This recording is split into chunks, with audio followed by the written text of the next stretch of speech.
সকলে বলি আলহামদুলিল্লাহ। আল্লাহ রব্বুল আলামিনের অশেষ মেহেরবানি যে আল্লাহ তাআলা আমাদেরকে হায়াতে বাঁচিয়ে রাখছেন, সুস্থ রেখেছেন, সুস্থতার সাথে আল্লাহ তাআলার ঘরে হাজিরা দেওয়ার তৌফিক দান করেছেন। এটা আল্লাহ তাআলার অনুগ্রহ। খুতবার মধ্যে যে আয়াতে কারিমা তেলাওয়াত করেছি আর রাসূল করিম সাল্লাল্লাহু আলাইহি সাল্লামের অসংখ্য হাদিস থেকে দুইটি হাদিসের অংশ বিশেষ তেলাওয়াত করেছে। আল্লাহ তাআলা তৌফিক দান করলে এগুলোকে সামনে নিয়ে আলোচনা করার চেষ্টা করব। মা তৌফিকি ইল্লা বিল্লাহ। আল্লাহ রাব্বুল আলামিন আমাদের সকলকে আমলের নিয়তে বলার এবং শোনার তৌফিক দান করুন। সকলে দিল থেকে বলি আলহামদুলিল্লাহ, আমিন। আল্লাহ তাআলা আমাদের সকলকে আমল করার তৌফিক দান করুন, বলি আমিন। যে আয়াতে কারিমা তেলাওয়াত করেছে আল্লাহ তাআলার পবিত্র কালামের সূরা তাওবার ৩৬ নম্বর আয়াত। আল্লাহ রাব্বুল আলামিন বলেন, ইন্না ইদ্দাতাশ শুহুরি ইনদাল্লাহি 12 শাহরান ফি কিতাবিল্লাহ। নিশ্চয় আসমান জমিন যেদিন আমি সৃষ্টি করেছি,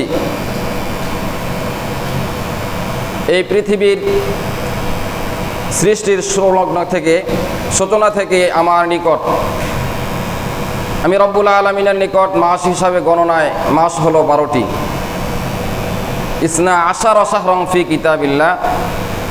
আল্লাহ তাআলার গণনায় মাস হিসাবে মাস হলো 12টি, যেটা ইসলামিক মাস বা আরবি মাস যেটাকে বলা হয়। আমরা যেই সময় এখন এখানে উপস্থিত হয়েছি, আমরা 1446 হিজরির আজকে মুহররমের 5 তারিখ। এই মুহররমের 10 তারিখকে আশুরা বলা হয়। আল্লাহ রাব্বুল আলামিন বলেন যে এই পৃথিবীর সৃষ্টির শুরুলগ্ন থেকে আমার বিধানে, আমার কিতাবে মাস হিসাবে গণনায় মাস হলো 12টি। এর মধ্যে 4টি মাস বিশেষভাবে আল্লাহ তাআলার নিকট সম্মানিত মাস, যেগুলোকে আল্লাহ তাআলা বলেছেন শাহরুল্লাহিল মুহররম। রাসূল করিম সাল্লাল্লাহু আলাইহি সাল্লাম হাদিসের মধ্যে বলেছেন যে মাসগুলো আল্লাহ তাআলা বলেছেন যে এগুলো আমার মাস। তাহলে বাকি 8 মাস কি আল্লাহ তাআলার মাস নয়? হ্যাঁ, বাকি 8 মাসও আল্লাহ তাআলারই মাস। তবে এই 4 মাসের কথা বিশেষভাবে হাদিসের মধ্যে এসেছে। তো আল্লাহ তাআলা বলেন মাস হিসাবে 12টি মাস পৃথিবীর শুরু থেকে আমার নিকট। ইয়াউমা খালাকাস সামাওয়াতি ওয়াল আরদ মিনহা আরবাতুন হুরুম। 4টি মাস জিলকদ, জিলহজ, মুহররম আর ওইদিকে রজব। এই 4টি মাসকে আল্লাহ তাআলা বলেছেন শাহরুল্লাহিল মুহররম, আমার মাস। এর কারণ হলো জাহিলিয়াতের যুগে আমাদের রাসূল দুনিয়াতে আসার আগ থেকেই এই 4টি মাস বিশেষভাবে জাহিলিয়াতের যুগের মানুষ এগুলোকে সম্মানিত মনে করত। এই মাসে ঝগড়া ফাসাদ, মারামারি, কাটাকাটি এগুলো থেকে নিজেদেরকে তারা দূরে রাখত। এই মাসগুলোতে তারা ঝগড়া ফাসাদ করতো না, এই মাসগুলোকে যথাযথ সম্মান দিত। মুহররমের শাব্দিক অর্থ হলো মুহররম, মুহররমুল হারাম, নিষিদ্ধ মাস অথবা সম্মানিত মাস। হাদিসের মধ্যে আসছে কোনো ব্যক্তি যদি এই 4 মাস ইবাদত করে, আল্লাহ রাব্বুল আলামিন বাকি 8 মাস ইবাদত করার আল্লাহ তাআলা তৌফিক দান করবেন। আর কেউ যদি জিলকদ, জিলহজ, মুহররম এবং রজব এই 4টি মাসে গুনাহ থেকে বেঁচে থাকে, আল্লাহ রাব্বুল আলামিন ওই বান্দাকে বাকি 8 মাস গুনাহ থেকে বাঁচার তৌফিক দান করবেন। তাহলে এই মাসের গুরুত্ব আছে কি নাই? আছে।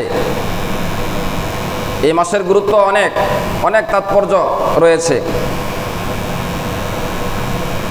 এই মাসকে যখন আমাদের সামনে বলা হয়, স্বাভাবিকভাবে আমাদের জেহেন কারবালার ইতিহাসের দিকে চলে যায়। অথচ রসুল করিম সাল্লাল্লাহু আলাইহি ওয়াসাল্লাম দুনিয়া থেকে বিদায় নিয়ে যাওয়ার প্রায় 60 বছর পর এই কারবালা সংগঠিত হয়, পরবর্তীতে এটা সংগঠিত হয়। কিন্তু এই মাসের তাৎপর্য, এই মাসের গুরুত্ব আদিকাল থেকেই ছিল। পূর্বে থেকেই এই মাসের মর্যাদা এবং মুহররম মাসে অসংখ্য ইসলামের অনেক ইতিহাস, ঐতিহ্য এই মাসের সাথে জড়িত। স্বাভাবিকভাবে আমরা যেটা হযরত হোসাইন রাদিয়াল্লাহু তাআলা কারবালা ময়দানে মর্মান্তিকভাবে যে এজিদ বাহিনীর হাতে নির্মমভাবে শহীদ হন, কারবালা বলতে আমরা এটাকেই মনে করি। অথচ আমাদের আদি পিতা আদম আলাইহিস সালাতু ওয়াস সালাম থেকে এই মুহররম মাসের মর্যাদা, ঐতিহাসিকগণ তারিখ কিতাবের মধ্যে বিভিন্ন ঘটনা উল্লেখ করেছেন, অসংখ্য ঘটনা। যে সমস্ত ঘটনা এই মুহররম মাসের অর্থাৎ আশুরার 10 তারিখে সংগঠিত হয়েছে আমাদের অনেকেরই জানা। তারপরেও মুজাকারা হিসাবে আমাদের আলোচনা করতেছি। আল্লাহ রাব্বুল আলামিন আমাদের আদি পিতা আদম আলাইহিস সালাতু ওয়াস সালামকে যখন বললেন, وَإِذْ قُلْنَا لِلْمَلَائِكَةِ اسْجُدُوا لِآدَمَ فَسَجَدُوا إِلَّا إِبْلِيسَ أَبَى وَاسْتَكْبَرَ وَكَانَ مِنَ الْكَافِرِينَ وَقُلْنَا يَا آدَمُ اسْكُنْ أَنْتَ وَزَوْجُكَ الْجَنَّةَ وَكُلَا مِنْهَا رَغَدًا حَيْثُ شِئْتُمَا وَلَا تَقْرَبَا هَذِهِ الشَّجَرَةَ فَتَكُونَا مِنَ الظَّالِمِينَ وَقُلْنَا يَا آدَمُ اسْكُنْ أَنْتَ وَزَوْجُكَ الْجَنَّةَ আল্লাহ রাব্বুল আলামিন আমাদের আদি পিতা আদম আলাইহিস সালাতু ওয়াস সালাম এবং মা হাওয়া আলাইহাস সালাতু ওয়াস সালামকে বললেন, ওয়াকুলা মিনহা রাগাদান হাইসু শিতুমা, তোমরা জান্নাতে বিচরণ করো, চলাফেরা করো, যা ইচ্ছা তাই করো। ওয়ালা তাকরাবা হাযিহিস শাজারা, তবে আমার আদেশ হলো ওই যে গাছ, ওয়ালা তাকরাবা হাযিহিস শাজারা ফাতাকুনা মিনাজ জালিমিন, ওই যে গাছ সেখানে তোমরা যাবে না, তার নিকটবর্তীও হবে না। কিন্তু সেই জান্নাতের মধ্যে শয়তান দূর থেকে আমাদের পিতাকে এবং আমাদের মাকে ধোঁকা দিতে লাগলো, বিভিন্নভাবে লোভ দেখাইতে লাগলো, মিথ্যা প্রলোভন দেখিয়ে, মিথ্যা ধোঁকা দিয়ে আমাদের আদি পিতা আদম আলাইহিস সালাতু ওয়াস সালামকে এবং মা হাওয়া আলাইহাস সালাতু ওয়াস সালামকে ধোঁকা দিয়ে সেখানে নিয়ে গেল। সেখানে নিয়ে যাওয়ার পর তারা যখন আল্লাহ তাআলার আদেশকে ভুলে সেই গন্ধম ভক্ষণ করল, আল্লাহ তাআলার আদেশে তাদের শরীর থেকে জান্নাতি পোশাক খসে পড়ে যায়। ওয়ালা তাকরাবা হাযিহিস শাজারাতা ফাতাকুনা মিনাজ জালিমিন, যদি তোমরা আমার আদেশকৃত সেই গন্ধম গাছের ফল তোমরা খাও তাহলে তোমরা জালিমদের অন্তর্ভুক্ত হয়ে যাবে, তোমরা নিজেদের উপরে জুলুম করবে। আল্লাহ রাব্বুল আলামিনের আদেশকে লঙ্ঘন করার কারণে সাথে সাথে তাদের শরীর থেকে জান্নাতি পোশাক আল্লাহ তাআলা কেড়ে নিলেন। ফাআযাল্লাহুমা শাইতানু আনহা ফাআখরাজাহুমা মিম্মা কানা ফি, এবার যখন তাদের শরীর থেকে পোশাক খসে পড়ে গেল, উলঙ্গ হয়ে গেল, মা হাওয়া এবং আমাদের পিতা তারা তাদের লজ্জাস্থানকে গাছের পাতা দিয়ে আবৃত করতেছিল। সাথে সাথে তাদের পেশাব পায়খানার ব্যাগ হয়ে গেল। জান্নাত তো এমন স্থান যেখানে পেশাব পায়খানার কোনো স্থান নয়। এবার আল্লাহ তাআলার আদেশে জমিনে তাদেরকে নিক্ষেপ করলেন, জমিনে পাঠাইলেন, যাও তোমরা দুনিয়াতে কিছুদিন অবস্থান করে আসো। এবার মা হাওয়া এবং বাবা আদম আলাইহিস সালাতু ওয়াস সালাম যখন দুনিয়াতে আসলেন, আল্লাহ রাব্বুল আলামিন দুইজনকে দুই স্থানে নিক্ষেপ করে ফেলে দেন। আরাফার ময়দানে উভয়ের সাথে আল্লাহ তাআলা মুলাকাত করে দেন, সাক্ষাৎ করে দেন। ঐতিহাসিকরা লিখেছেন, আমাদের আদি পিতা এবং আমাদের মা দীর্ঘ 350 বৎসর পর্যন্ত আল্লাহ তাআলার কাছে তাওবা করেছেন, দোয়া করেছেন, আয় আল্লাহ, আমরা আমাদের নফসের উপরে আমরা জুলুম করেছি, আমরা অন্যায় করেছি, আল্লাহ আপনি আমাদেরকে মাফ করে দেন। এইভাবে আল্লাহ তাআলার কাছে একদিন নয়, 2 দিন নয়, 1 বৎসর নয়, 2 বৎসর নয়, প্রায় 350 বৎসর পর্যন্ত আল্লাহ তাআলার কাছে তাওবা করেছেন, দোয়া করেছেন। সেই দোয়া আল্লাহ রব্বুল আলামিন যেই দিবসে, যেই দিনে আল্লাহ তাআলা কবুল করেছেন, সেই দিনটি হলো মুহররমের 10 তারিখ, অর্থাৎ আশুরার দিনে। আল্লাহ রব্বুল আলামিন মুহররমের 10 তারিখে আমাদের পিতা আদম আলাইহিস সালাতু ওয়াস সালামের তাওবাকে কবুল করলেন। সেই তাওবার দোয়াটা রব্বুল আলামিন এতটা পছন্দ করলেন, পছন্দ করে কোরআনুল কারীমের মধ্যে সূরা আরাফের 8 নম্বর পারার 12 নম্বর পৃষ্ঠায় আল্লাহ তাআলা বলেছেন, রব্বানা যালামনা আনফুসানা ওয়া ইল্লাম তাগফির লানা ওয়া তারহামনা লানাকুনান্না মিনাল খাসিরিন। এই দোয়া করেছেন আল্লাহ রব্বুল আলামিন। কিয়ামত পর্যন্ত যত মানুষ দুনিয়াতে আসবে, তারা নিজেদের নফসের উপরে নিজেদের জিন্দেগিকে গুনাহ করার কারণে যে ক্ষতিগ্রস্ত করেছে, তারা যদি বাবা আদমের সেই দোয়ার সাথে মিলিয়ে দোয়া করে, আল্লাহ রব্বুল আলামিন বলেন, আমি আদমকে যেমনিভাবে তার গুনাহকে, তার অপরাধকে আমি ক্ষমা করে দিয়েছি। নবীরা তো কোনো গুনাহ করেন না, আল্লাহ তাআলার সেই আদেশ, আল্লাহ তাআলার ইচ্ছা যে আল্লাহ তাআলা এই ভুলের মাধ্যমে বাবা আদমকে এবং মা হাওয়া আলাইহিস সালাতু ওয়াস সালামকে দুনিয়াতে পাঠাইবেন। এটাই ছিল আল্লাহ তাআলার নির্ধারিত আদেশ।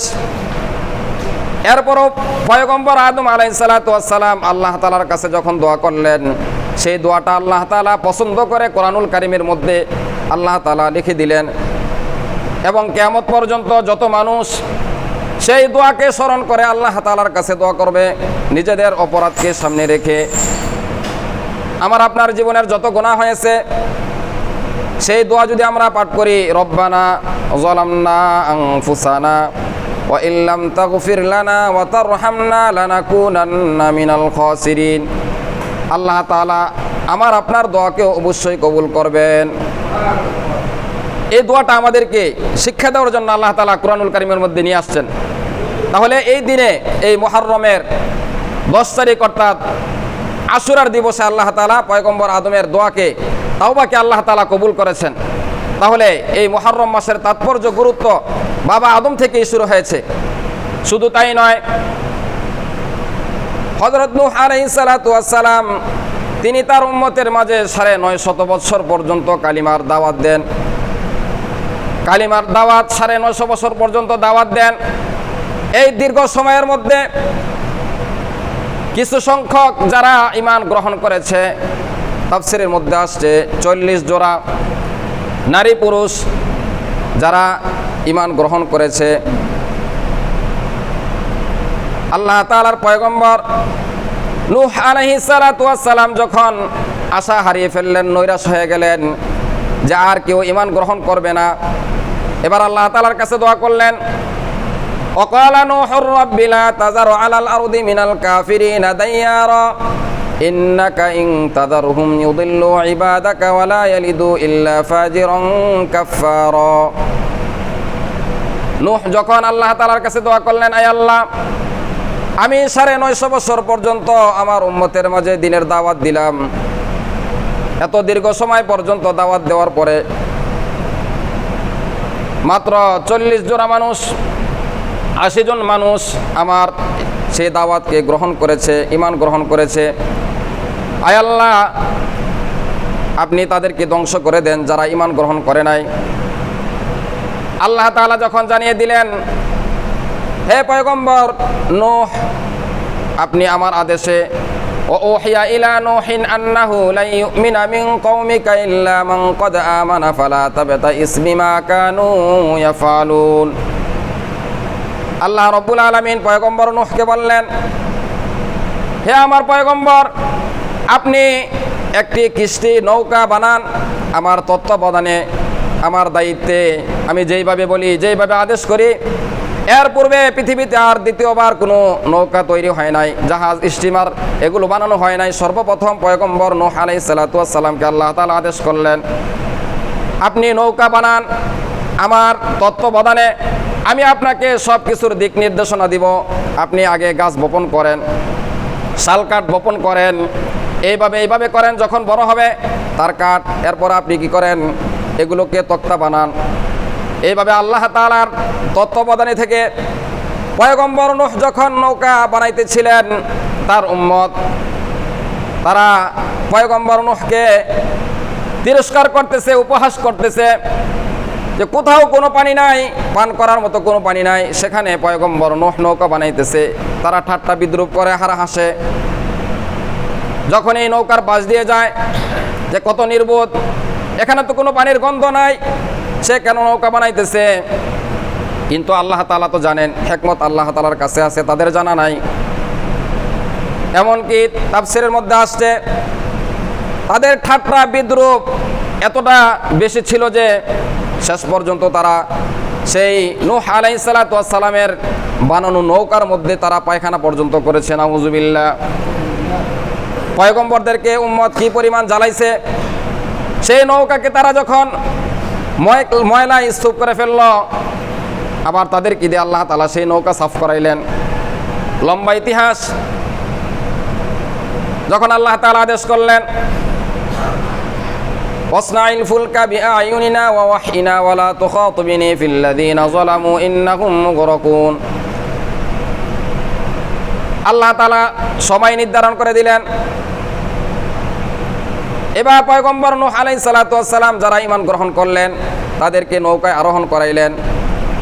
এমনকি আমি সংক্ষেপে বলতেছি, নূহ আলাইহিস সালাতু ওয়াস সালামের পরিবারের মধ্যে নূহ আলাইহিস সালাতু ওয়াস সালামের সন্তান ঈমান গ্রহণ করে নাই।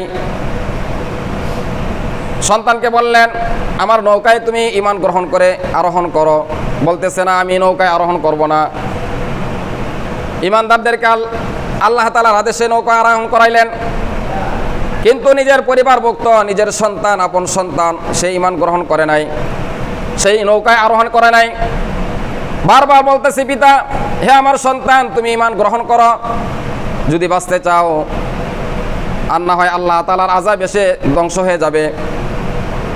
সন্তান বলতেছে, ক্বালা সাআওয়ি ইলা জাবালি ইয়াসিমুনি মিনাল মা, হে পিতা, আমি ওই যে উঁচা পাহাড়, সেই পাহাড়ে, ইলা জাবালি ইয়াসিমুনি মিনাল মা, আমি সেই পাহাড়ের চূড়ায় চলে যাব, আমি সেখানে গিয়ে আশ্রয় গ্রহণ করব। বাবা তো দিল মানে না সন্তানের প্রতি মহব্বত, ভালোবাসা। বারবার বলার পর আল্লাহ রাব্বুল আলামিন সাথে সাথে আয়াত নাজিল করলেন, ওয়ালা ইয়া নূহ, হে নূহ আমার পয়গম্বর, লাইসা মিন আহলিক, সে আপনার সন্তান নয়, সে আপনার পরিবারভুক্ত নয়। এখান থেকে আমাদের শিক্ষা নেওয়া উচিত, আমরা যারা নামাজ আদায় করি কিন্তু আমাদের সন্তান নামাজ আদায় করে না, নামাজ পড়ে না, রোজা রাখে না, আমাদের মেয়েগুলো পর্দায় থাকে না, বুঝতে হবে এই সন্তানগুলো কিয়ামতের ময়দানে আমাকে আপনাকে জাহান্নামে নিয়ে যাবে। কারণ আল্লাহ রাব্বুল আলামিন তার পয়গম্বর নূহকে বলতেছে, আপনার সন্তানকে আপনি বাঁচানোর জন্য বারবার বলতেছেন, সে তো আপনার সন্তান নয়, আপনার পরিবারভুক্ত নয়, লাইসা মিন আহলিক, আপনার আহাল নয়, ইন্নাহু আমালুন গায়রু সালিহ, সে বদকার, সে খবিস, তাকে নৌকায় উঠানো যাবে না। আল্লাহ তাআলা যখন আয়াত অবতীর্ণ করে দিলেন, পয়গম্বর নূহ আর সন্তানকে বলে না। এবার যখন আল্লাহ তাআলার আদেশে আসমান থেকে লাগাতার বৃষ্টি বর্ষণ শুরু হয়ে গেল, 40 দিন পর্যন্ত আসমান থেকে বৃষ্টি বর্ষণ হলো। আবার জমিন থেকে, চুলার নিচ থেকে পানি উঠতেছে। আমরা তো দেখতে পাই যখন বন্যা হয়, যখন প্লাবন হয়, শুধু আসমান থেকে বৃষ্টি বর্ষণের কারণে পানি বাড়ে। কিন্তু তখন আল্লাহ তাআলার গজব এতটা বেশি ছিল যে আসমান থেকে অজরে বৃষ্টি দ্বারা বর্ষণ হইতেছে, আবার জমিনের নিচ থেকে পানি উঠতেছে। এবার যখন আস্তে আস্তে পানি বাড়তে বাড়তে পাহাড়ের চূড়া অতিক্রম করল, এবার তার সন্তান তারপরেও ঈমান গ্রহণ করে নাই, সে কাফের অবস্থায় মৃত্যুবরণ করল। 40 দিন পর্যন্ত এইভাবে আল্লাহ তাআলা বৃষ্টি বর্ষণ করলেন, জমিন থেকে পানি উঠল। পুরা পৃথিবী সব কিছু ধ্বংস হয়ে গেল, শুধুমাত্র কেবলমাত্র যারা নূহ আলাইহিস সালাতু ওয়াস সালামের ডাকে সাড়া দিয়ে আহ্বানে ঈমান গ্রহণ করেছিল, তারা নাজাত পেয়েছিল। তাদেরকে আল্লাহ তাআলা যদি পর্বতে নিয়ে সেই নৌকা স্থির হলো, যেই দিনটি ছিল, যেই দিনে সেখানে অবস্থান করলেন, প্লাবন শেষ হয়ে গেল, সেই দিনটি ছিল মুহররম মাসের 10 তারিখ অর্থাৎ আশুরার দিবসে। তাহলে এই মুহররম মাসের তাৎপর্য আছে কি নাই? আছে। অথচ আমরা এটাকে কারবালার সাথে আমরা এটাকে সম্পৃক্ত করে ফেলেছি। অথচ এই মুহররমের ইতিহাস বাবা আদম থেকে নিয়ে নূহ আলাইহিস সালাতু ওয়াস সালাম, এমনকি ইউনুস আলাইহিস সালাতু ওয়াস সালাম, তিনি যখন তার মাতৃভূমি জন্মস্থান ত্যাগ করে আল্লাহ তাআলার আদেশ ছাড়াই তিনি নৌযানে আরোহণ করে চলে যাচ্ছিলেন, তো সমুদ্রে এমন ঝড় শুরু হয়ে গেল, তো তারা বুঝতে পারলো যে কোনো গোলাম হয়তোবা মুনিবের আদেশ ছাড়া রওনা করেছে, যার কারণে এই সমুদ্রে এরকম ঝড় শুরু হয়ে গেছে। তো তিনি নিজেকে অপরাধী মনে করে ঝাঁপ দিলেন সমুদ্রে। ইজ আবাকা ইলাল ফুলকিল মাশহুন ফাসাহামা ফাকানা মিনাল মুদহাদিন। যখন পয়গম্বর ইউনুস আলাইহিস সালাতু ওয়াস সালাম সমুদ্রের মধ্যে ঝাঁপ দিলেন নিজেকে অপরাধী মনে করে, এবার সমুদ্রের বিশাল বড় মাছ পয়গম্বর ইউনুস আলাইহিস সালাতু ওয়াস সালামকে গিলে ফেলে। তাফসীরের মধ্যে আসছে সেই মাছটাকে আরেকটা বিশাল মাছ গিলে ফেলে। এবার পানির অন্ধকার, মাছের ভিতরের অন্ধকার, একাধিক অন্ধকারের ভিতরে যখন পয়গম্বর ইউনুস আলাইহিস সালাম সেখানে অবস্থান করলেন, সেখানে থেকে পয়গম্বর ইউনুস আলাইহিস সালাম আল্লাহ তাআলাকে বলেন নাই। সেই কঠিন মুহূর্তে তিনি সর্বপ্রথম আল্লাহ তাআলাকে স্মরণ করলেন, যেটা আল্লাহ তাআলা কুরআনুল কারীমের আল্লাহ তাআলা আয়াত হিসাবে নাজিল করলেন। সূরা আম্বিয়া 17 নম্বর পারার 8 নম্বর পৃষ্ঠা আল্লাহ তাআলা বলেন, লা ইলাহা ইল্লা আনতা সুবহানাকা ইন্নী কুনতু মিনাজ জালিমিন। লা ইলাহা ইল্লা আনতা, আপনি ছাড়া কোনো ইলাহ নাই, কোনো মাবুদ নাই, আপনি ছাড়া কোনো রব নাই। ইল্লা আনতা, আপনি আমার রব। লা ইলাহা ইল্লা আনতা সুবহানাকা, আপনি পবিত্র। ইন্নী কুনতু মিনাজ জালিমিন, নিশ্চয় আমি জালেমদের অন্তর্ভুক্ত হয়ে গেছি, আমি নিজের উপরে জুলুম করেছি। আপনার আদেশ ছাড়া আমি রওনা করেছি, আপনি আমাকে মাফ করে দেন। এই মুসিবত থেকে আপনি ছাড়া কেউ আমাকে উদ্ধার করতে পারবে না। পয়গম্বর ইউনুস আলাইহিস সালাতু ওয়াস সালাম যখন মাছের পেটে এই দোয়া করলেন, আল্লাহ তাআলা সেই দোয়ার উসিলায় ওনাকে যেই দিবসে, যেই দিনে আল্লাহ তাআলা মুক্তি দিলেন, নাজাত দিলেন, সেই দিবসটা ছিল মুহররম মাসের 10 তারিখ অর্থাৎ আশুরার দিবস। তাহলে এখান থেকে আমরা বুঝতে পারি যে এই মাসটা হলো তাওবার মাস। আল্লাহ তাআলার কাছে বেশি বেশি তাওবা করব, দোয়া করব আমাদের জিন্দেগীর গুনাহের জন্য। যেহেতু এই দিবসে আল্লাহ তাআলা বাবা আদম আলাইহিস সালাতু ওয়াস সালামের দোয়াকে কবুল করেছেন, তাওবাকে আল্লাহ তাআলা অ্যাকসেপ্ট করেছেন। নূহ আলাইহিস সালাতু ওয়াস সালামের সেই প্লাবন থেকে আল্লাহ তাআলা মুক্তি দিয়েছেন। ঠিক তদ্রূপভাবে ইউনুস আলাইহিস সালাতু ওয়াস সালামকে মাছের পেট থেকে আল্লাহ তাআলা এই দিবসে মুহররম মাসের 10 তারিখে আল্লাহ তাআলা নাজাত দিয়েছিলেন। তাহলে এই দিবসের তাৎপর্য এবং গুরুত্ব অনেক বেশি। অসংখ্য ঘটনা এই দিবসের সাথে সংগঠিত হয়েছে। ঈসা আলাইহিস সালাম এই দিবসে আল্লাহ তাআলা আসমানে উঠিয়ে নেন এবং এই দিবসে ঈসা আলাইহিস সালামের জন্ম হয়। এমনকি ইব্রাহিম আলাইহিস সালামকে যখন নমরুদ আগুনের মধ্যে নিক্ষেপ করে, এই দিবসে আল্লাহ তাআলা ইব্রাহিম আলাইহিস সালামকে অর্থাৎ মুহররমের 10 তারিখ আশুরার দিবসে আল্লাহ তাআলা ওনাকে সেই নমরুদের আগুন থেকে আল্লাহ তাআলা মুক্তি দেন, নাজাত দেন। এইভাবে অসংখ্য ঘটনা, এমনকি তাফসীরের মধ্যে আসছে, ইতিহাসগণ বলেছেন যে আল্লাহ তাআলা এই মুহররমের 10 তারিখে এই দুনিয়াকে আল্লাহ তাআলা সৃষ্টি করেছেন, আসমান সৃষ্টি করেছেন, জমিন সৃষ্টি করেছেন। আবার এই পৃথিবীকে আল্লাহ তাআলা মুহররমের 10 তারিখে ধ্বংস করবেন। তাহলে পৃথিবীর অনেক ইতিহাস এই মুহররমের 10 তারিখের সাথে অর্থাৎ আশুরার দিবসের সাথে সম্পৃক্ত। শুধু কারবালার ইতিহাসের সাথে সম্পৃক্ত নয়, হ্যাঁ কারবালার একটা মর্মান্তিক ঘটনা এই দিবসে সংঘটিত হওয়ার কারণে হযরত হোসাইন রাদিয়াল্লাহু তাআলা নবীজির নাতি হোসাইন রাদিয়াল্লাহু তাআলা তিনি মুহররমের 10 তারিখ অর্থাৎ আশুরার দিবসে কারবালার ময়দানে মর্মান্তিকভাবে শহীদ হওয়ার কারণে ওনার শহীদের মর্তবা আল্লাহ তাআলা বাড়িয়ে দিয়েছেন, বলি সুবহানাল্লাহ। তাহলে এই দিবসের মর্যাদা হোসাইন রাদিয়াল্লাহু তাআলা কারবালার ময়দানে শহীদ হওয়ার কারণে বাড়ে নাই, বরং ওনার শহীদি মর্তবা এই দিবসে হওয়ার কারণে ওনার শহীদি মর্যাদা বেড়েছে। পক্ষান্তরে এই দিবসের মর্যাদা, মুহররমের মর্যাদা বাবা আদম থেকে অদ্য পর্যন্ত এর মর্যাদা রয়েছে। তাহলে এই দিবসে আমরা কিভাবে পালন করব, আমাদের কি করা উচিত?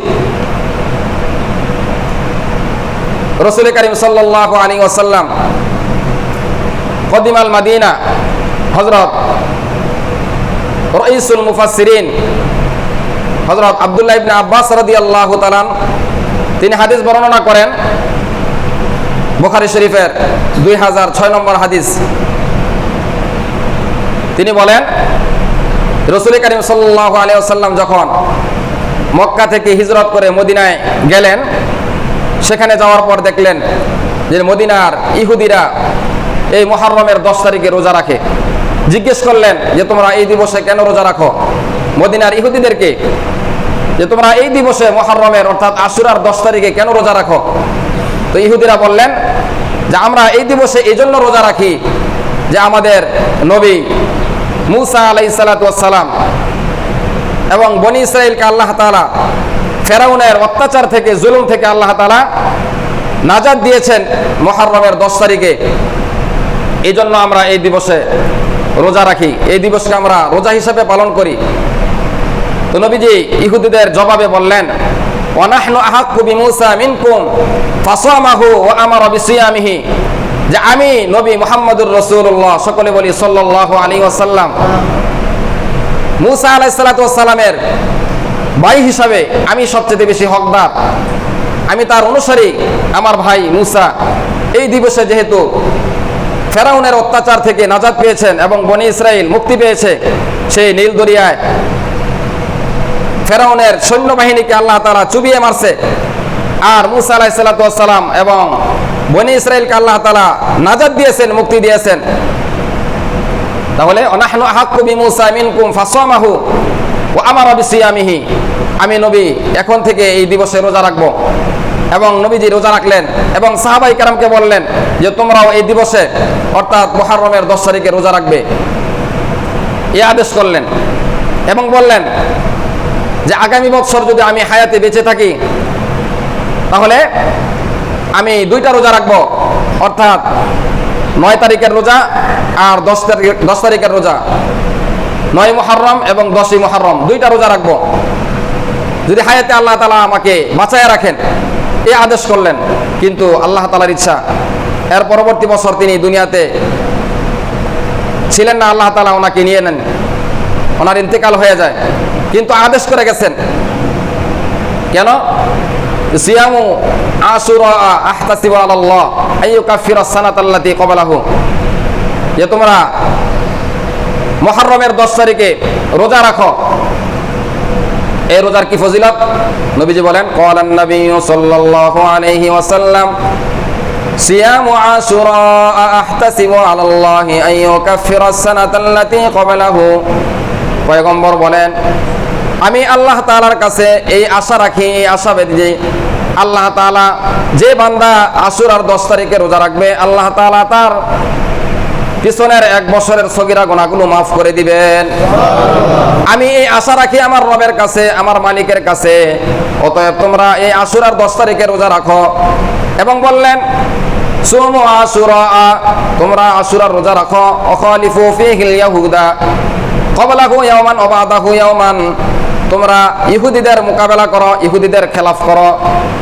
অর্থাৎ ইহুদিরা মুহররমের 10 তারিখে রোজা রাখো, আমার আদেশ হলো তোমরা মুহররমের 9 তারিখে রোজা রাখবে এবং 10 তারিখে রোজা রাখবে, অর্থাৎ 2টা রোজা রাখবে। ইহুদিরা 1টা রোজা রাখে, তোমরা 2টা রোজা রাখবে, তাদের সাথে মুখালেফাত করবে। দেখেন আল্লাহর রাসূল সাল্লাল্লাহু আলাইহি ওয়াসাল্লাম ইবাদতের ক্ষেত্রে ইহুদিদের মোকাবেলা করতে বলেছেন, ইহুদিদের খেলাফ করতে বলেছেন, অথচ আমরা আমাদের প্রতিটা কাজ ইহুদিদের সাথে মিলায়া করতেছি। আল্লাহ রাব্বুল আলামিন কোরআনুল কারীমের মধ্যে বলেন, ইয়া আইয়ুহাল্লাযীনা আমানু, হে আমার ঈমানদার বান্দা-বান্দীরা, লা তাত্তাখিযুল ইয়াহুদ, তোমরা ইহুদিদেরকে বন্ধু বানাইও না, ওয়ান নাসারা, এবং নাসারাদেরকে, ইহুদি এবং নাসারাদেরকে তোমরা তোমাদের আপন বানাইও না, বন্ধু বানাইও না। রাসূল হাদিসের মধ্যে বলেছেন, তোমরা ইহুদিদের মুখালাফাত করো, অর্থাৎ তারা একটা রোজা রাখে, তোমরা দুইটা রোজা রাখো। এই রোজার ফজিলত হলো আল্লাহ তাআলা পূর্বের 1 বছরের সগীরা গুনাহ আল্লাহ তাআলা মাফ করে দিবেন। নবীজি হাদিসের মধ্যে বলেন, আফজালুস সিয়ামি বাদা রমাদান শাহরুল্লাহিল মুহাররম, রমজান মাসের রোজা ফরজ হওয়ার পূর্বে আশুরার রোজা এই উম্মতে মুহাম্মাদের উপরে ফরজ ছিল। রমজান মাসের রোজা যখন আল্লাহ তাআলা ফরজ হিসাবে নির্ধারণ করলেন, তখন পয়গম্বর উম্মতকে, সাহাবাই কেরামকে বললেন, হে আমার সাহাবাই কেরাম, তোমরা আশুরার রোজা এখন ইচ্ছা করলে রাখতে পারো, ইচ্ছা করলে নাও রাখতে পারো, তবে যদি রাখো তাহলে তোমাদের এই ফজিলত, এই সওয়াব, আর না রাখলে কোনো গুনাহ নাই, কোনো অপরাধ নাই, এটা তোমাদের ইচ্ছা, স্বাধীনতা আছে। যখনই আল্লাহ তাআলা রমজানের রোজাকে ফরজ করে দিলেন, আশুরার রোজাকে সাকেত করে দিলেন, এটা ঐচ্ছিক বানিয়ে দিলেন, তাহলে এই রোজার গুরুত্ব আছে কি নাই? রমজানের রোজা ফরজ হওয়ার পূর্বে আশুরার রোজা মুহররমের 10 তারিখের রোজা ফরজ ছিল, এজন্য এটা উম্মতে মুহাম্মাদের জন্য নফল। তবে কেউ যদি রোজা রাখে তাহলে সে যেন দুইটা রাখে। কয়টা? দুইটা, একটা 9 তারিখে, 10 তারিখে, অথবা 10, 11। কারণ ইহুদিরা শুধু একটা রোজা রাখে, আর আমার উম্মত দুইটা রোজা রাখবে।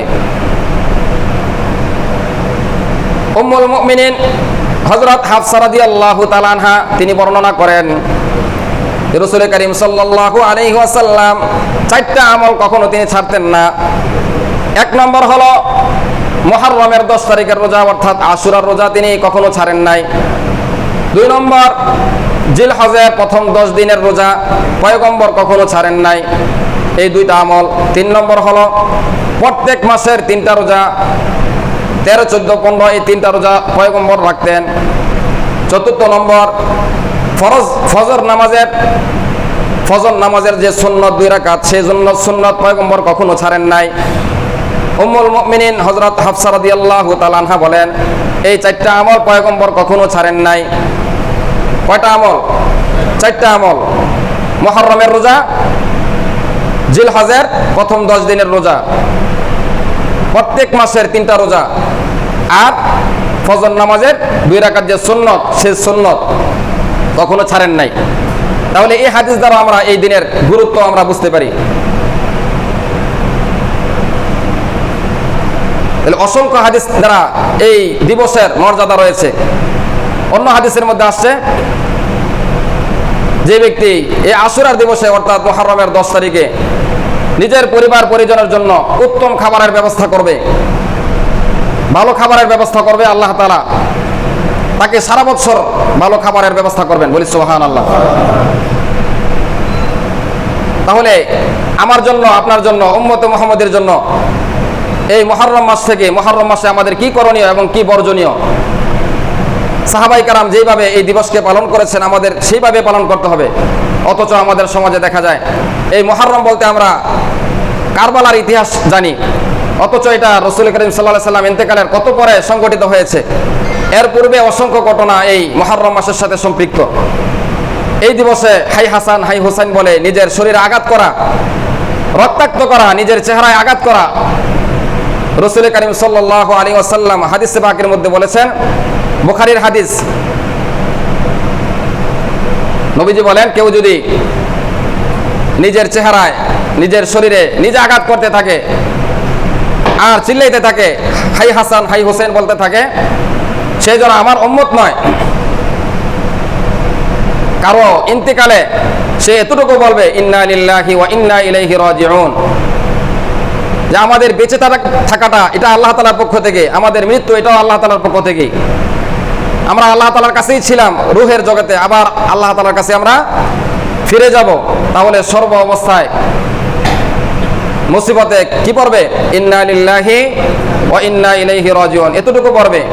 সর্বোচ্চ চোখ দিয়ে শুধু পানি ঝরবে, কান্নার আওয়াজ হবে না। হ্যাঁ, নিজের সন্তান ইন্তেকাল করেছে, কোনো মুসিবতে আমি আক্রান্ত, তো আমি কি করব? ইন্না লিল্লাহি ওয়া ইন্না ইলাইহি রাজিউন, আল্লাহ তাআলার এই আদেশ, রাসূলের এই হাদিসের উপর আমল করব, ধৈর্য ধারণ করব। কিন্তু আমি যতই চিল্লাচিল্লি করি, নিজের শরীরে আঘাত করতে থাকি, এর দ্বারা আমার কোনো ফায়দা হবে? আমার সন্তান ইন্তেকাল করেছে, আমার কোনো সম্পদ নষ্ট হয়ে গেছে, আমার কান্না, আমার আহাজারির কারণে তো এটা ফেরত আসবে না। এজন্য এই হাদিস থেকে এটা বুঝে আসে যে আমরাও কি করব? কারো ইন্তেকালে, হযরত হোসেন রাদিয়াল্লাহু তাআলা এই দিবসে ইন্তেকাল করেছেন, এজন্য আমরা ইন্না লিল্লাহি ওয়া ইন্না ইলাইহি রাজিউন পাঠ করব। নবীজির আদরের নাতি ইন্তেকাল করেছেন, কারবালার ময়দানে মর্মান্তিকভাবে শহীদ হয়েছেন ইয়াজিদ বাহিনীর হাতে। এজন্য আমরা তার জন্য দোয়া করি, আল্লাহ তাআলা জান্নাতের সুউচ্চ মাকাম দান করেন। এজন্য যদি আমাদের চোখ দিয়ে পানিও আসে, তবে এটা দোষ নয়, এর বেশি হবে না নিজের শরীরে আঘাত করা, রক্তাক্ত করা। অথচ এই দিবসে দেখা যায় যেভাবে পালন করা হয়, সাহাবায়ে কেরাম যেভাবে এই দিবসকে পালন করেছেন মুহররমের 10 তারিখ, আমরা ঠিক সেইভাবে পালন করব। এর বাহিরে আমরা যদি পালন করি তাহলে আমাদের উপর জুলুম হবে। এটা আল্লাহ তাআলা বলেন, ইন্না ইদ্দাতাশ শুহুরি ইনদাল্লাহি 12 শাহরান ফি কিতাবিল্লাহ ইয়াওমা খালাকাস সামাওয়াতি ওয়াল আরদা মিনহা আরবাতুন হুরুম, নিশ্চয় আমি রব্বুল আলামিনের নিকট মাস হিসাবে মাস হলো 12টি, যেদিন আমি এই পৃথিবী আসমান জমিন সৃষ্টি করেছি তখন থেকেই এটাকে পরিবর্তন করার কারো কোনো ক্ষমতা নাই, কেউ পরিবর্তন করতে পারবে না। এটা এজন্য বলেছেন, জাহিলিয়াতের জামানায় তাদের সুবিধা অনুযায়ী তারা এই মাসকে, এখন মুহররম মাস, এই মুহররম মাসকে তারা পিছনে নিয়ে যাইতো, কয়েক মাস পরে নিয়ে যাইতো, অথবা মুহররম মাস অথবা রমজান মাস, প্রচন্ড গরমের সময় রমজান মাস শুরু হয়ে গেছে, তারা সেই মাসকে পরিবর্তন করে তারা সামনে নিয়ে আসতো, শীতকালে নিয়ে আসতো, যাতে তারা রোজা রাখতে সহজ হয়, এজন্য তারা পরিবর্তন করত। এটাই আল্লাহ তাআলা বলেন যালিকাদ দীনুল কাইয়িম, এটা সুপ্রতিষ্ঠিত, এটাকে পরিবর্তন করার কোনো সুযোগ নাই। ফালা তাজলিমু ফীহিন্না আনফুসাকুম, তোমরা এই মাসগুলোতে মুহররম, রজব, জিলকদ, জিলহজ, মুহররম, রজব, এই 4 মাসে তোমরা নিজেদের উপরে জুলুম করো না, নিজেদের উপরে জুলুম করে তোমরা জালিম হয়ো না। ফালা তাজলিমু ফীহিন্না আনফুসাকুম, তোমরা তোমাদের নিজেদের উপরে জুলুম করো না, অত্যাচার করো না। তোমরা যদি এই মাসগুলোতে অন্যায় করো, গুনাহ করো, অপরাধ করো, তাহলে তোমরা অন্যের কোনো ক্ষতি করলে না, বরং তোমরা তোমাদের নিজের উপরে, তোমরা তোমাদের নফসের উপরে জুলুম করলে, যে জুলুমের জাযা, যে জুলুমের প্রতিদান হিসাবে তোমরা জাহান্নামে যাইবে। ফালা তাজলিমু ফীহিন্না আনফুসাকুম, তোমরা নিজেদের উপরে জুলুম করো না, অর্থাৎ মানুষের উপরে জুলুম করো না, মারামারি কাটাকাটি করে নিজেদের নফসের উপরে জুলুম করো না। যদি জুলুম করো তাহলে তোমরা জালিম হয়ে যাবে। এই আয়াতে আল্লাহ তাআলা বলেছেন, ফালা তাজলিমু ফীহিন্না আনফুসাকুম ওয়াকাতিলুল মুশরিকিনা কাফাতান কামা ইউকাতিলুনাকুম কাফা ওয়ালামু, তোমরা নিশ্চয়ই জেনে রাখো, আন্নাল্লাহা মাআল মুত্তাকিন, যারা আল্লাহ তাআলাকে ভয় করে, যারা আল্লাহ তাআলার বিধানকে মানে, ওয়ালামু আন্নাল্লাহা মাআল মুত্তাকিন, আল্লাহ তাআলা ওই সমস্ত বান্দাদেরকে ভালোবাসেন, তারাই মুত্তাকি, তারাই পরহেজগার, তারাই জান্নাতি। বলি সুবহানাল্লাহ। তাহলে আমরা আমাদের নিজেদের উপরে জুলুম করব না। একটা গুনাহ করা তার মানে এই নয় যে আমি আল্লাহ তাআলার কোনো ক্ষতি করতে পারছি, বরং একটা গুনাহ করলাম, একটা অপরাধ করলাম, আমি আমার নিজের ক্ষতি করলাম।